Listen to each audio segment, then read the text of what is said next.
संवर्धनाचं काम योग्य पद्धतीनं होत नसल्यामुळे श्री अंबाबाई मंदिराचं नुकसान होत असल्याचा दावा करत अभिजित पाटील यांनी उच्च न्यायालयाच्या कोल्हापूर सर्किट बेंचमध्ये याचिका दाखल केली आहे।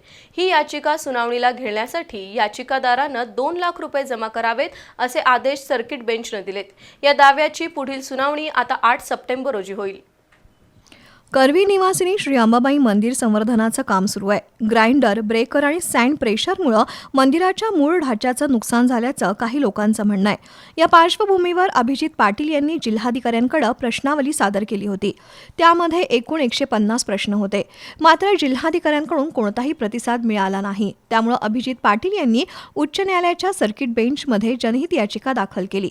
या याचिकेवर आज न्यायमूर्ती शर्मिला देशमुख आणि न्यायमूर्ती नीरज धोटे यांच्या खंडपीठासमोर सुनावणी झाली। अभिजित पाटील यांच्या वतीनं निरंजन तिवारी यांनी बाजू मांडली। मंदिराचं नुकसान झाल्याचा दावा कशाच्या आधारे करत आहात, कोणत्या तज्ज्ञाकडून सर्वेक्षण केले अशी विचारणा न्यायालयानं केली। जनहित याचिका सुनावणीला घेण्यासाठी याचिकादारानं 2 लाख रुपये सुरक्षा ठेव जमा करावी असे निर्देश न्यायालयानं दिलेत। ही रक्कम जमा करण्यासाठी अभिजित पाटील यांना 3 आठवड्याची मुदत देण्यात आली आहे। दरम्यान याचिकाकर्ता अभिजित पाटील यांच्याशी संपर्क साधला असता आपल्या वकिलांचा सल्ला घेऊन न्यायालयाच्या आदेशाप्रमाणे सुरक्षा ठेव जमा करणार असल्याचं सांगितलं। त्यामुळे या खटल्यात नवा ट्विस्ट आलाय।